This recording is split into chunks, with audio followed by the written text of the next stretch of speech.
the spring of 1841, when the Edisto swamps breathed mist like a sleeping thing and the rice fields glittered with a heat that felt like pressure on the chest, a planter named Abram Duval did something even his cruelest neighbors called obscene. He stood beneath his live oaks and informed the county that his only child, Lila Duval, 28 years old, heavy as a winter hog from years of medicine and confinement, would pass, body and will, into the hands of an enslaved man named Isaiah Reed. Not as a nurse, not as a minder, as the household's true authority over her in every way that mattered except in ink. They laughed in their sleeves, then whispered, because everyone knew what it meant when a white father signed his daughter over to a man he owned, a punishment disguised as treatment. But no one in St. Luke Parish understood what Isaiah would do to Lila's body, or how, by autumn, that body would move through the big house like a verdict, and the estate would shake as if something old had woken under the floorboards. Before we open that door, tell me where you're watching from, and if this is your first night here, subscribe and tap the bell so you don't miss the stories polite history choked down and pretended not to taste. The Duval house held itself like a sermon, white columns, black shutters, and a porch that watched the fields with a hunter's patience. Behind it, the swamps began, black water, cypress knees, the thin hiss of snakes. The rice grew in squares that looked neat from a distance and like a graveyard up close. Abram had 50-something people in bondage, a number he recited like a prayer when he wanted to feel big. He wore his respectability like a tight collar and had the kind of face that never remembered a kindness it hadn't charged interest on. Lila's room sat on the second floor, shutters closed at noon, laudanum bottles like glass soldiers on the mantel. Neighbors describe her as unfortunate. Servants called her Miss. Abram called her my problem. Her physicians, Charleston men in starched cravats, called her everything but what she was, poisoned, padded with fear, and kept as still as a portrait. Isaiah Reed arrived in a trader's wagon one humid morning, wrists unchained not from mercy but from the confidence of men who think paper is stronger than rage. Tall, quiet, hands made for tools and for careful work. He looked at the main house the way a carpenter looks at a rotten beam, noting where it would split if you pressed your weight just so. He had a history folded in his shirt, written on a torn scrap in a child's hand: Dinah, Eli, Ruth, wife, son, daughter, sold away 2 years earlier to pay a debt Abram called unfortunate business. Isaiah had learned to hold still the way the marsh does, calm on top, dragging everything beneath toward the dark. Abram received him on the porch with a voice polished for company. "You'll keep my daughter alive," he said, loud enough for the house staff to hear.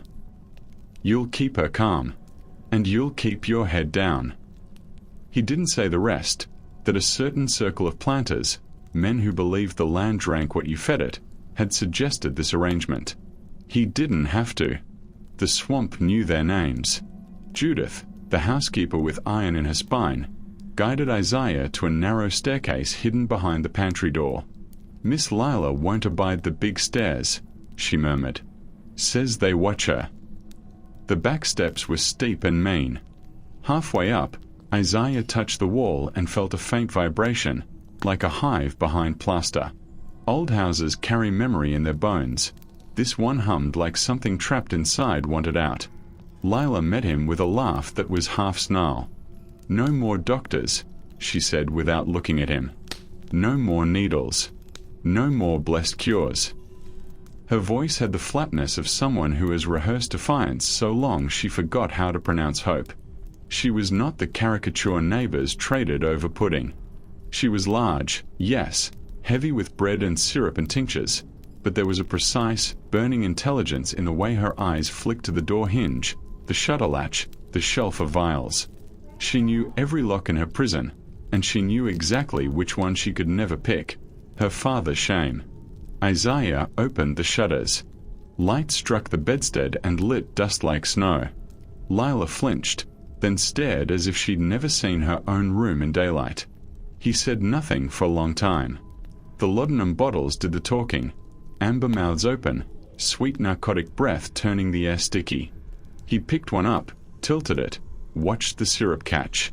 "Who said you needed this much?" he asked. "Men who wanted to sleep through my screaming," she answered. "And a father who wanted a quiet house." He looked at her hands. The tremor wasn't random. It came in waves, the body's small rebellion. The way tobacco workers shake after a day breathing dust. The way men shackled to oars learn to write with their shoulders. He set the bottle down. "I'm not a doctor," he said, voice low. "I am a man who has seen poison attached to pretty names."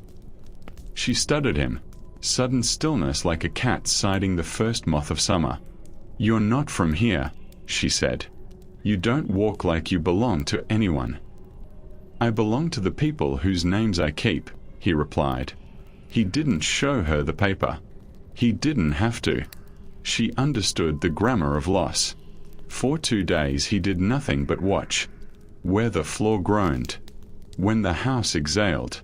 Who listened at the keyhole. Judith brought trays, eyes sharp, and did not ask questions. Abram sent up notes that said less than his silence. On the third morning, Isaiah slid the laudanum bottles into a sack and tied it shut. "You'll hate me for a week," he told Lila. "And then you'll start to recognize your own voice when you hear it." She laughed like breaking crockery. "What will my father say when I scream without medicine?" "Let him hear," Isaiah said. "Let the house finally learn your name." The days that followed were not gentle. Sweat and shaking, nights that sounded like storms caught in a throat. Isaiah sat on the floor beside the bed, counting her breaths when they went ragged, touching her wrist only to anchor time. He mixed bitter teas Judith pretended not to see, added lemon and salt so her body would remember water. On the fourth day, the tremor changed. It didn't stop. It learned manners. The fifth day, she stood for 3 heartbeats without weeping. On the sixth, she walked to the window and pressed her hand to the glass as if testing the temperature of another world.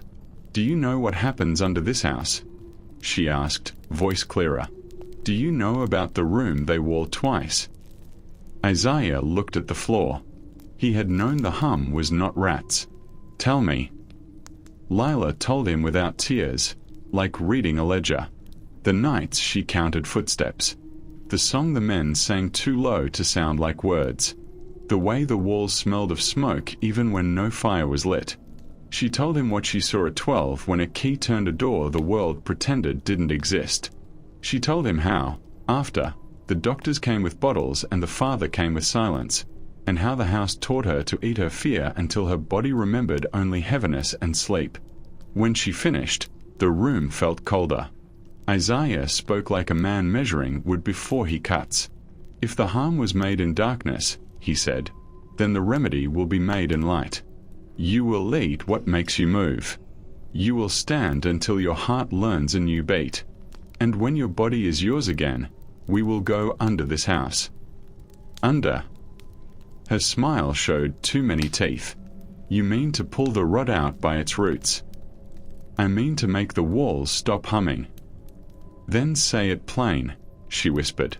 "Say you'll help me ruin my father." Isaiah's gaze didn't move. "I'll help you ruin the thing that made him." At dusk, he carried her chair to the porch. The field hands looked up and looked down again, faces unreadable. The swamp wind ran its fingers through Lila's hair. For the first time in months, she breathed a breath that reached her feet. Abram watched from the study window with a face carved from church pew oak. That night, a letter arrived wrapped in wax paper. No return, just a sign pressed into the seal, a sickle set through a wreath. Lila touched it and shuddered. Isaiah broke it and read, and what he read made the humming in the wall sharpen into a note like a blade being drawn. In the small hours, when even the frogs grew tired of their own voices, Isaiah woke to the sound of steps pausing outside Lila's door. The knob turned, stopped, turned back. The steps moved away. The house settled like a liar caught mid-sentence. Isaiah sat in the chair in the dark, eyes on the crack under the door where the light from the hall went thin and mean, and he knew 2 things. The room beneath the pantry would open to them soon, and whatever had been done with Lila's body all these years was about to be undone, muscle by stubborn muscle, until the house learned fear. Morning came with the taste of tin in the air, the flavor swamps make when they're thinking about thunder. Lila woke to the absence of sweetness. The bottle's gone, the syrup retired, and her first word was not a word at all but a raw sound, the body's old prayer. Isaiah answered by setting a wooden bowl in her hands. Broth so simple it was almost water, salted like the sea. "Sip," he said. "Let your heart hear it." She did, and it felt like a small door unlatched somewhere behind her ribs. He built the day as if it were a scaffold. One step from bed to window. One from window to chair. Stand against the door jamb until the legs remembered their first job. At noon Judith appeared with a tray that looked like a challenge. Greens cooked to silk, a slice of hen the color of clean wood, bread not dripping with butter but crisp enough to sing when you broke it. "You'll cuss me now," Judith said softly to Lila, "and thank me later." Then to Isaiah, a look that weighed him and did not find him wanting.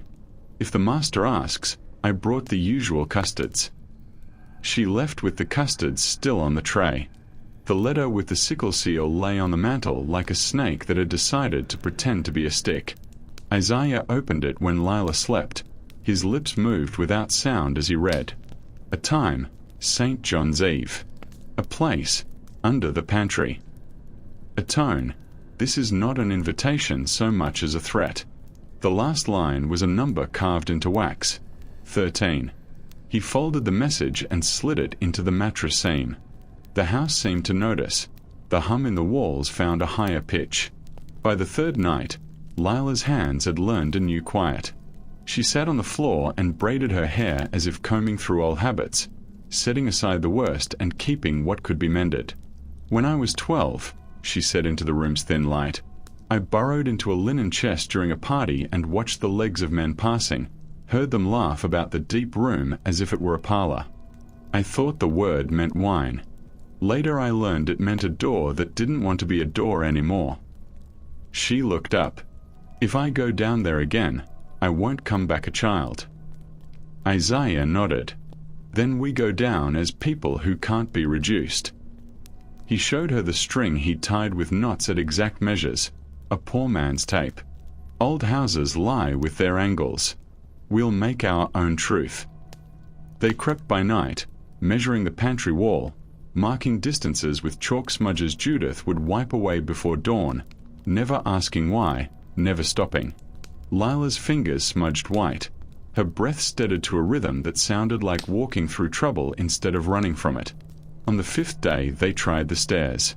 Lila took them sideways, hands on both walls, like a sailor learning land. Halfway down she stopped. "Hear it," she whispered. The hum had become a pulse. Not just in the plaster, in the wood, in the nail heads. "Houses keep count," she said. "This one's arithmetic is cruelty." Isaiah put his palm to the rail. Beneath the heat of June he felt a colder thing, a memory trying to become a current. The county noticed her absence from the upstairs dark. Neighbors came in clean shirts to pay a call and left with gossip like candy in their pockets. Abram answered the door wearing a smile that never reached his eyes. "Remarkable progress," he told them, and when they asked for details he fanned his hand. "Herbal measures. Discipline. A firm hand." He didn't say whose hand.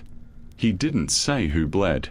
That night, Lila stood at the open window and spoke to the fields as if they were a congregation. "Tomorrow I will wear a dress that buttons in the back," she said, "and I will ask Judith to do the buttons, and I will not apologize for needing help, and I will not drink the bottle that says I don't." The frogs answered like an organ.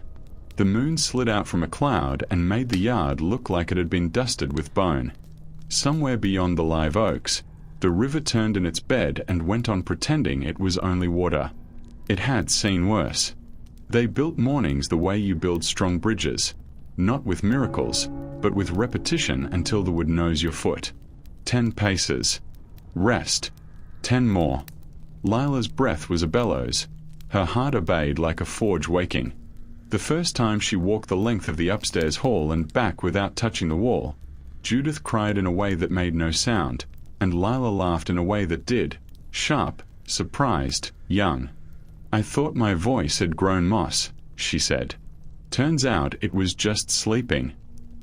Isaiah began teaching her the choreography of escape disguised as chores. How to carry a tray that hid a folded map. How to drop a spoon so it rolled under the one loose board. How to say, "My stomach, I must sit and be at the exact corner where the corridor meets the service hall, in line with the seam in the wainscot that means something later." He taught her to sit on the porch with her feet flat and her spine tall, to feel her weight pour into her heels, to understand that strength is a posture before it's a miracle. "You will not be delicate when we go below," he said. "You will be precise." They practiced in the yard at dusk, when the mosquitoes held court. Isaiah set bricks in a row and had Lila step from one to the next without letting her knees knock. The dress caught at her thighs. "Cut it," he said. "No hems for the sake of saints who never came when you called." Lila gasped, then laughed, and Judith, appearing like a spell, took a pair of shears and made the skirt honest. "There," she said. "Now you look like a woman who intends to live through the night."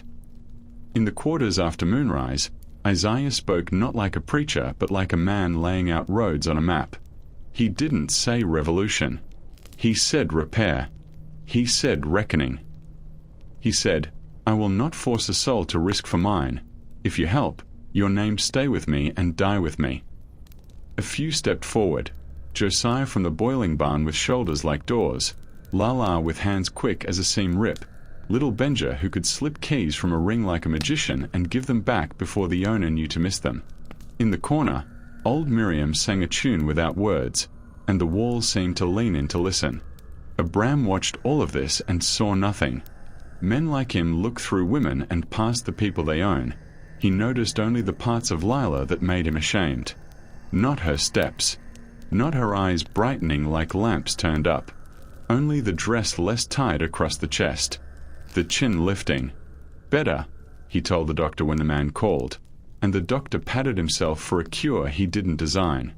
"Keep dosing," the doctor said, and Isaiah smiled, polite as a knife wrapped in cloth. The house began to change its tune.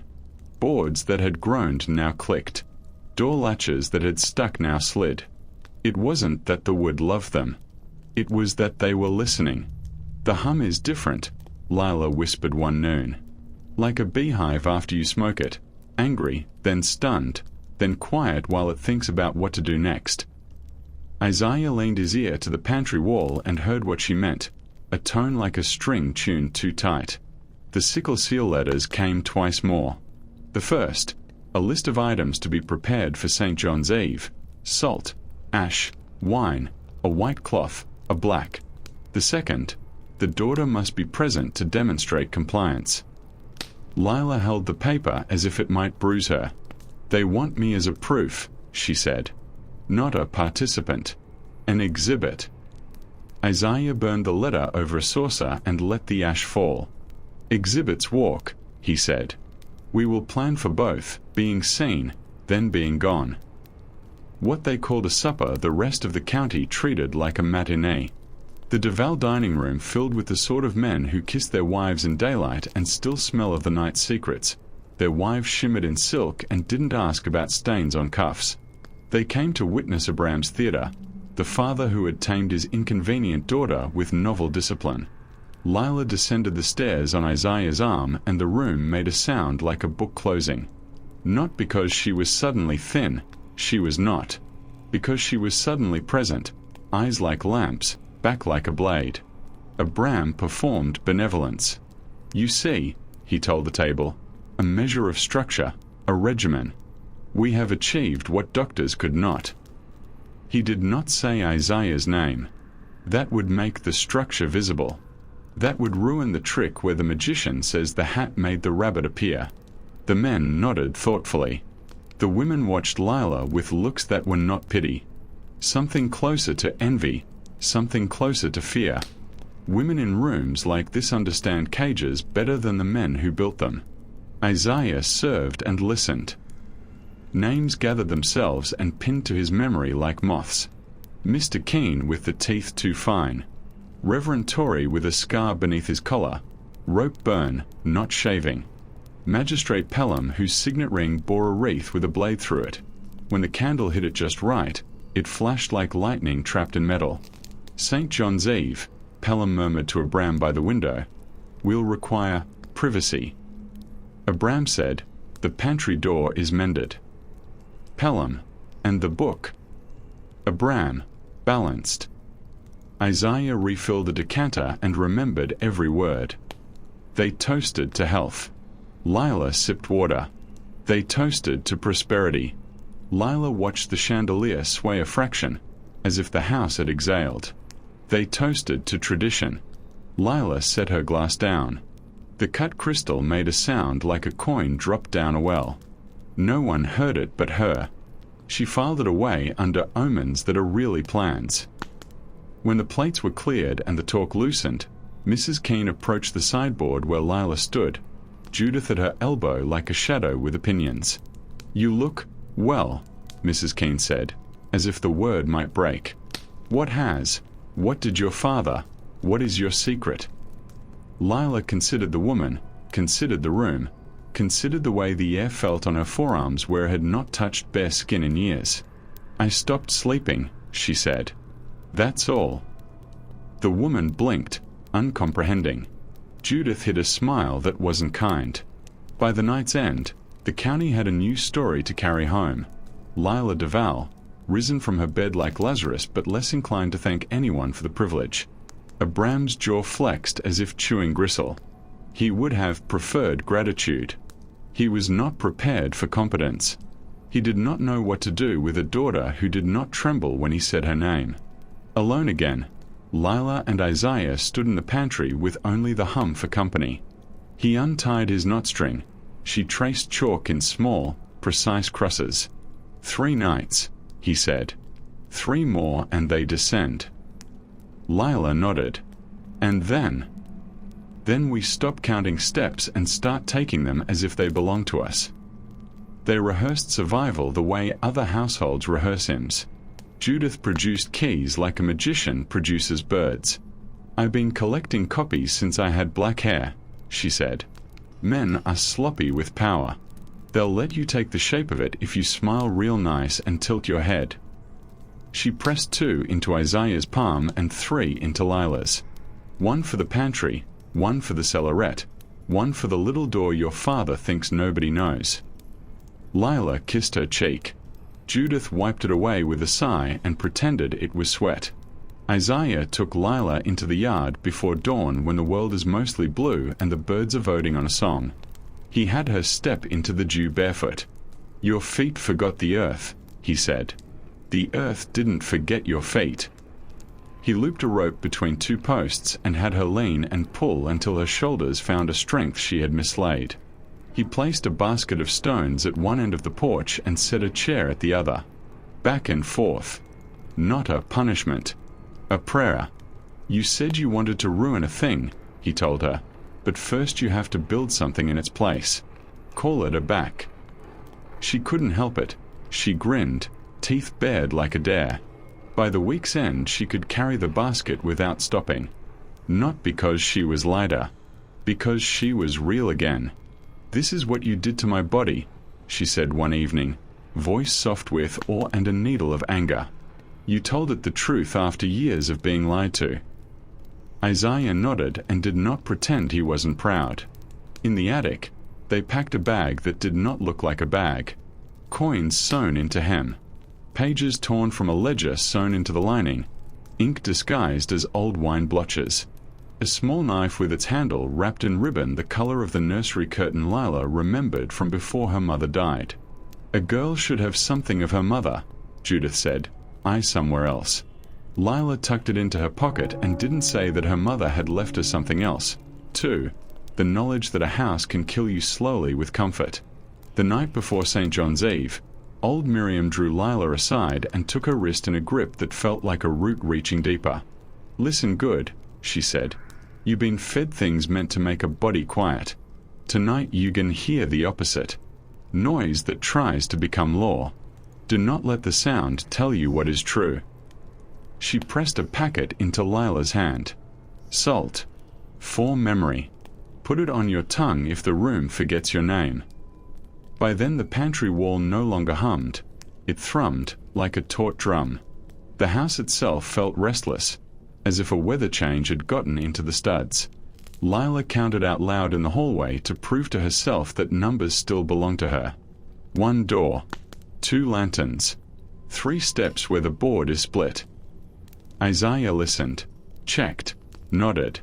We'll go quiet, he said. And if quiet doesn't work, we'll go loud enough to wake dead things. St. John's Eve came ash-grey and windless, the world before a held breath. The men arrived in 1s and 2s, not in Sunday best but in clothes meant to be washed with stolen water. They walked as if their steps had been agreed upon by committee. The kitchen staff stopped their ears with work. Judith pretended to search for a ladle that didn't exist. Abram moved through the house like a man who believes his keys are also sacraments. Lila wore a plain dress and no ribbon. She took the steps like a woman visiting a neighbor, not like a woman being delivered. Isaiah's face was stone where a storm lived. In the pantry, Abram pressed a panel and the hidden door gave way. The air that came up was cooler than June has a right to be. It smelled of old iron and damp and a sweetness gone wrong. Lila put Miriam's salt on her tongue. It tasted like a promise. The first room was large, low, built for something that needed to be contained. Lanterns threw lazy circles of light. A table stood in the center, scored and stained with what you already know and don't need described. Shelves along the wall held jars whose shadows looked like people looking back. In the far wall a second panel, a door pretending to be stone, held itself still. Pelham touched it and smiled with the confidence of a man who confuses secrets with immortality. "Observe," Abram said, gesturing to Lila as if she were a work of art he'd commissioned. Clarity restored. Obedience regained. Lila lowered her eyes because predators relax around prey. Isaiah kept his shoulders low and his hands empty. He listened to the corner where the walls met, the corner that lied. Behind it, the second room breathed. He watched keys change hands. He watched Pelham turn the hidden latch. He watched Abram hesitate, a flinch so small a man drunk on power would never see it. Isaiah saw. Weakness is a hinge. It tells you which way the door swings. When the panel opened, he and Lila were allowed only a glance at the inner room, a stand with a book that was not a Bible, its pages buckled with handling, a table with a cloth that had seen more ceremony than cleanliness, shelves with boxes stacked neat as coffins for mice. Enough. Enough to know the bone of the house lived there. The men took their seats. The chant began. Not Latin. Not English. Something old and broken into pieces. Sound divorced from meaning. Lila felt her skin crawl as if her body were leaving without her. She pressed the salt to her tongue again. The world snapped back into shape. Isaiah edged a half-step closer to the inner door with the practiced care of a shadow. Pelham raised a cup. Abram did not look at his daughter. Lila looked at him anyway and said in a voice quiet as a knife sliding under rope, "I know." He flinched again, and the room noticed. The noise of ritual grew. A man dragged in, eyes wide, gagged, hands bound. Not a girl. Not this time. A field hand from another plantation who would not be missed by men who never counted souls, only bodies. Lila's heart slammed. Isaiah's face did not change. He lifted his head enough that the bound man could see his eyes and in them find an instruction. Not yet. Not now. Breathe.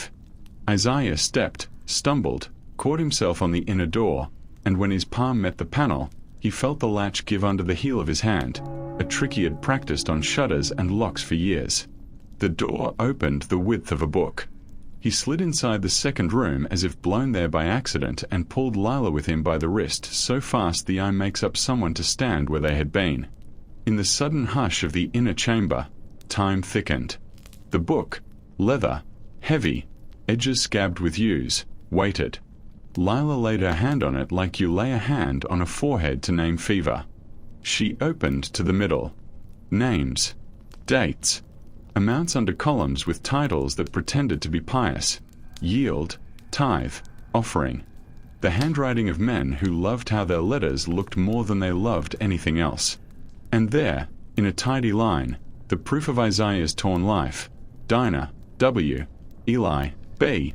Ruth, G. Relocated to creditor, a euphemism for a death sentence. We should take the whole, Lila whispered. We should pull the house's spine out of its back. Isaiah shook his head. If it's gone, they will know before we can move our feet.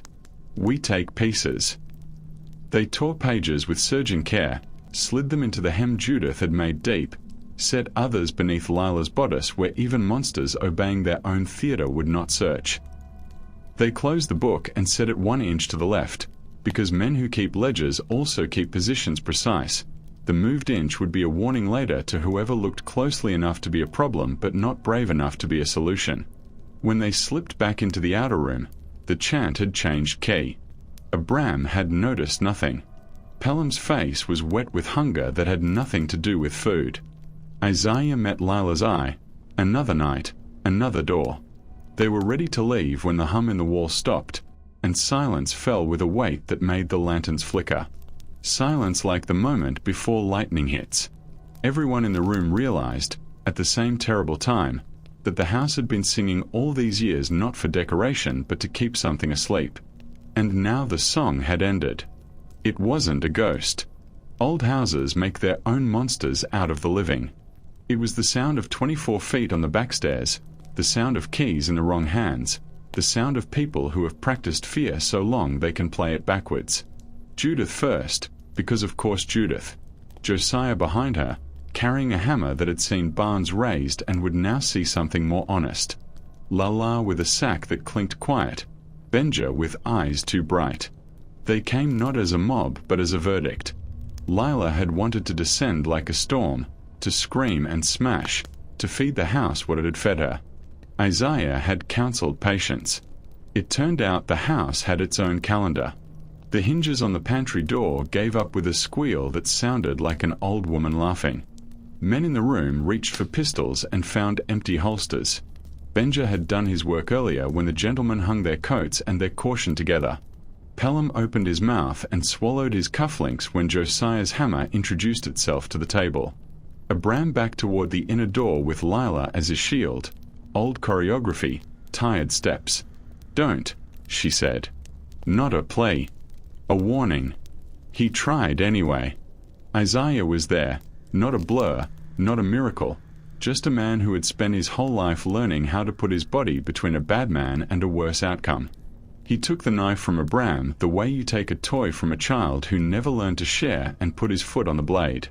Abram looked at his daughter, finally, fully, and saw not obedience regained but a person he could neither name nor own. Don't beg, Lila told him quietly. You never listened when I did. The room did not become a slaughterhouse. This is not that story. It became a courtroom where the jury had already deliberated for 40 years. The men who had called themselves necessary tried to make themselves small. The people they had called property had not learned how to shrink. Judith spat once, because some spit has waited too long to be swallowed. Old Miriam started to sing upstairs, and the ceiling carried the tune down like a river. Pelham ran. He made it 3 steps and learned how it feels to trip over a truth. Josiah didn't bother with anger. He used his hands. Reverend Torrey reached for a prayer and found only his own name, heavy and unhelpful. One by one the men's voices lost their certainty, and the room exhaled a stink like arrogance cooling. Lila watched and did not look away. This was the body of her house being turned inside out. She would witness. Abram found words at last. Daughter, he said, you don't know what you are doing. She tilted her head. I've been doing it all month, she said. It's called living. His face collapsed into something human for the first time she could remember. Not because he was sorry, because he was scared. She did not feel better. She felt accurate. "Get the book," Judith hissed, eyes on the inner room. "Get a mouthful of their lies before the fire takes them." Lila moved, salt still on her tongue, and Isaiah pulled the ledger again and again until their hems were heavy. Then they did the most blasphemous thing possible in that church of numbers. They started ripping out pages doused with lamp oil and stuffing them into the men's pockets, their hats, their waistcoats, as if dressing them with the record of their sins. "Carry your own weight," Judith said to Pelham while Benja held him by the ears. "For once. Fire eats memory and leaves a smell that lingers in your hair. Before they lit anything, they opened everything. Shutters, doors, the backstair door to the yard. Not to let the men escape. To let the smoke seek the sky. No sense choking the folks we like," Judith muttered, shoving a window up with a strength born of years spent pushing smaller things. Needles, grief, time. Lila moved through the inner room like a woman at a market choosing what to carry, what to leave. She held a page with 3 names and numbers that tried to be neutral. Dinah, Eli, Ruth, settled. She slipped it into her bodice and felt it against her sternum, paper over bone, the exact overlay of a story that would never, could never, be redeemed by a court. Isaiah saw her do it and saw something loosen in his shoulders that had been tightened since the day Abram said a price out loud. The first flame was small and blue, candle flame, house flame, not swamp fire. It touched a drape and said the formal greeting fire says to cloth. Then it remembered itself and ran up the fabric, reached the beam, kissed the dust and the joists, multiplied like truths do when you finally speak them. The other flames took courage from the first. Soon the room was lit with a light that told the truth better than chandeliers ever had. They didn't linger. No martyrdom here. They walked out with the calm of people who have survived worse nights in rooms with no fire at all. In the yard the air already glittered with ash. The rice fields flinched at the heat. The night insects stopped singing and then decided to outsing the blaze. In the upstairs hall, Miriam still sang, a song without words that made the hair on your arms rise. Neighbors would come with buckets and questions and write it off as a tragedy that made for excellent conversation. The sheriff would arrive with 2 men who preferred to be paid in secrets. They would see Char and say accident. They would count bodies and come up with a number that worked for the living. They would ask where the daughter went, and Judith would say, "She went to bed." They would not check the bed. It would be ash. But just then the only people who mattered were in the yard breathing smoke and making choices. Lila turned to Isaiah. "We go?" she asked. He shook his head. "Not no, not yet." He took her hand, astonishing, impossible, and no one who mattered gasped, and placed it on her own chest. "Your body," he said, "is yours. We didn't make it holy. We stopped letting it be used for a sermon you didn't sign." She stood as if the ground rose under her feet. She did not cry. She did not smile. She breathed, and the breath went all the way down. Leaving is an art that looks like running to people who've never practiced. They did not run. Judith shoved a loaf and 2 jars into a sack and a kiss into Lila's palm. "West," she said. Hammock rode to the mill. "Turn north at the dead pine that looks like a man raising his hat. Don't stop at the creek. Mosquitoes are a rumor there, but the rumor is true." To Isaiah she said nothing except a look that said everything. "If you come back as a ghost, at least knock." Josiah took the long way toward the quarters, shoulders already set for the work of telling people what had happened without undoing them. Lala had the keys now, and keys in her hands meant something buildings understand, a shift of allegiance. Benja ghosted along the porch rail and left a penny on each baluster. "For luck," he said, and when Judith raised a brow, he replied, "Luck is just a thing you give a different name when you're scared to call a work." They passed the big gate without touching it. Old live oaks stood like elders who had seen marriages and funerals and other fires and did not plan to take sides. The road at midnight was a ribbon of pale dust. The swamps breathed around them. Lila's steps did not falter. The dress brushed her shins. Her thighs burned, a clean pain, A promise. I'm not light, she said, but I'm not a burden either. Isaiah grunted. Burdens don't do their own lifting. At the mill they paused to listen. Owls crowded the rafters like gossiping ants.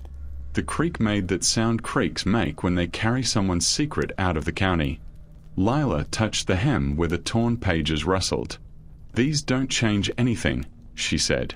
No court. No jail. No jury that would hear us and not make us the defendants. Isaiah nodded. They're not for court. They are for memory. So when someone opens a wall in 100 years and finds what we hid, they'll know the fire didn't eat everything. They slept in turns against a stump that had more patience than most men. Dawn came green and humming. They ate cold bread and breathed pine and counted birds like luck. By noon, the smoke was a line in the southern sky that even the clouds were afraid to cross. By afternoon, they had put 5 miles between their backs and the ruin. By evening, they had each decided, separately and without telling the other, that they would part not because they needed to, but because stories like this end better when they refused to turn into myths about people who loved each other easily.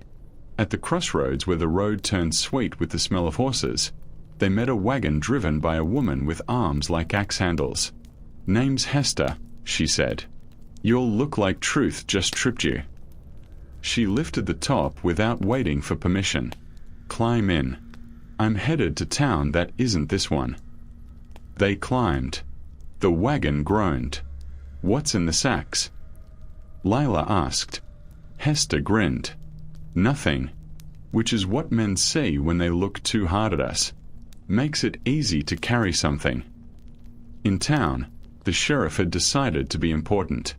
He strode through ruin with a handkerchief to his face, explained Ash to people who had been born in kitchens with fireplaces the size of closets. He pointed at the pantry door and wrote a report in his mind in which he was the hero of a disaster he had not prevented. Judith nodded when he said smart things, sighed when he said foolish ones, and fed him coffee black as a threat. Accident, he declared. A cautionary tale about candles. People nodded as if they had not set their own houses on fire in smaller ways for years. Back on the road, Hester asked no questions that required lies. North, she said. North, Isaiah answered. Further north than a map prints, Lila added. Hester chuckled. That place got a name. Freedom. Lila frowned. Not yet. Hester flicked the reins. Then you'll give it one when you get there. At a churchyard unbothered by sermons, they stepped down. Hester handed Isaiah a small packet, brown paper tied with string. A man I know hands these to people he wants to keep breathing, she said. Inside, a jackknife sharpened past its years, a twist of dried meat, a little tin of lard, a compass with ambition. Pay me later, Hester said. In stories. They walked until the road became a suggestion. A storm held off to their left like a neighbor too polite to knock. As dusk made everything tender, they reached a ridge from which the world looked something like a promise. Lila stopped. This is where I go that way, she said, pointing along the spine of the land. And you go that way, pointing into a tangle of pine where only someone who had lived as a shadow could disappear without leaving a dent. Isaiah didn't argue. I will look for you in rumors, he said. When I hear about a woman who made a house confess, I'll know the story knows your name. Lila smiled without showing teeth. And when I hear about a man who built a road out of air, I'll know the wind learned your route. They stood a moment in that ache that lives in the chest between goodbye and gone. Then they did the bravest thing two people can do. They turned their backs to each other and walked. The county folded the fire into its myth-making like sugar into tea. If you asked a gentleman 3 weeks later, he would tell you about a candle in a cellar and a daughter too soft for the world. If you asked a lady, she would tell you about Judith's coffee and the way her hands didn't shake pouring it. If you asked a child in the quarters, they would tell you about a night when the frogs stopped and the stars seemed to listen, and nobody would hush them because the adults didn't know how. Men in coats came to count what could be sold. Rice fields do not care who owns them. They grew green regardless, whispering to each other in the voices of women who had bent over them since spring. The big house became a pile of stories too hot to touch. The sheriff finished his sentence with a flourish and poured whiskey on the last comma. Abraham Duval's name went to the paper with a wreath around it. People put the paper under table legs to keep the table from wobbling. Judith packed a trunk as if she were going to visit an aunt. She placed in the false bottom a roll of pages that would never see court and always be enough for her. She closed the lid and sat on it and grinned like a woman on a suitcase that refuses to be bullied. She waited 2 days and then 3.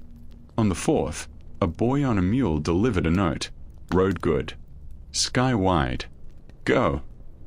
She burned it without reading it twice, because memory is the only safe bank for certain currency. In a town where people didn't ask about origins if your hands were clean and your money didn't smell like panic, Lila rented a room above a seamstress's shop. She ate apples with the gusto of a woman who had been fed nonsense for years and finally got fruit. She took in work unromantic and honest, copying letters for a clerk who misread his own handwriting, mending the sleeves of men who thought mending was magic. At night she wrote her story in a code as plain as breath, a cookbook for bodies being returned to themselves. Not diets, not penance, movements like prayers, meals like promises. You are not a symptom, she wrote. You are the point.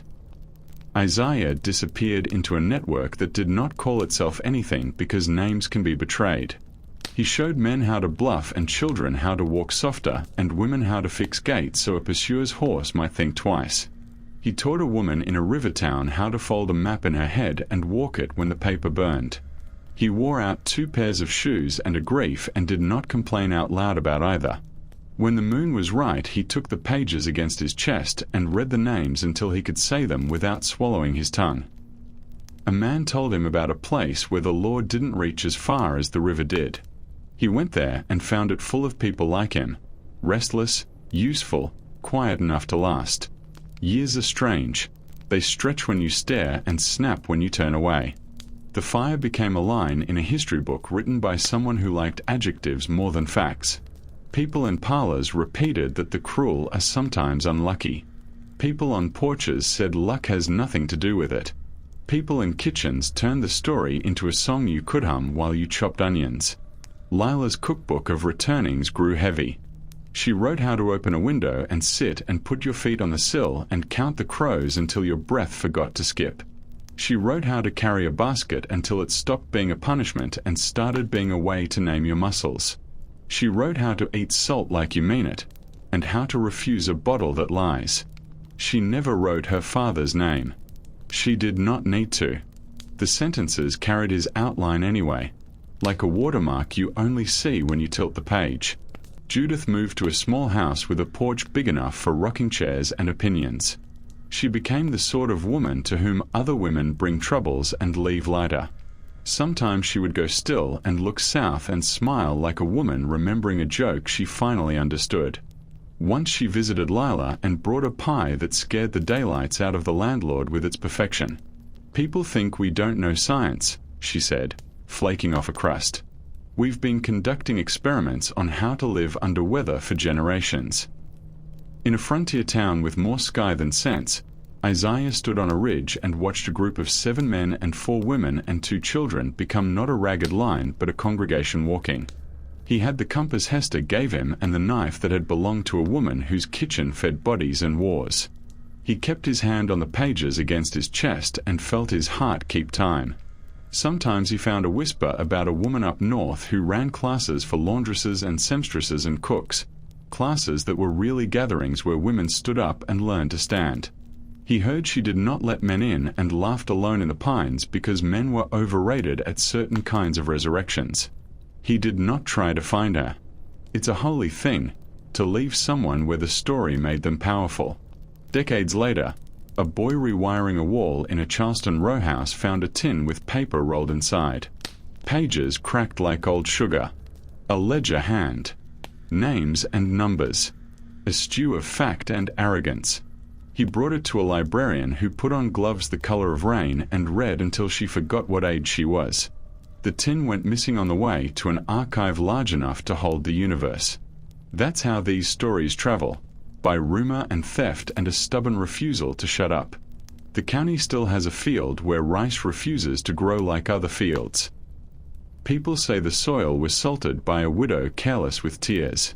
People say the water there tasted like lantern oil for a whole summer. Old men tell boys not to camp under the live oaks because the branches whisper lies. Old women tell girls to walk under those same oaks and listen with the part of their bodies that knows the difference between a warning and a dare.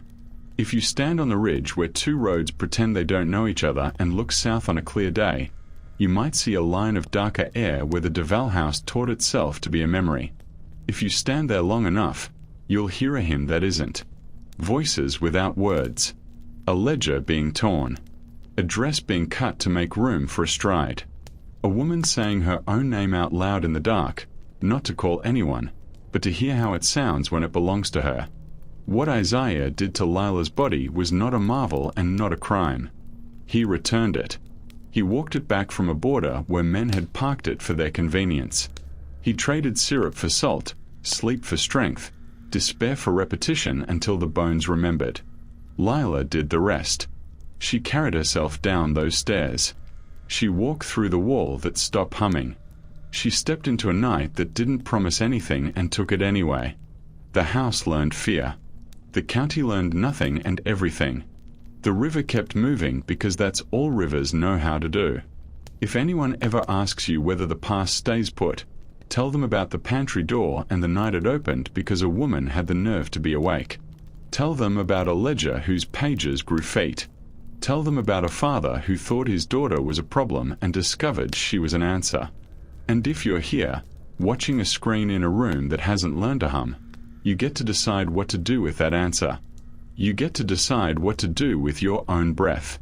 You get to let this story sit in your chest like a small hot stone until it cools enough to touch, until you can hand it to someone else and say, "This happened, and then we made something better with what it taught us." If this is the flavor you were after, say the word. I can refine or expand any part, or craft the next story with this exact pacing and spine.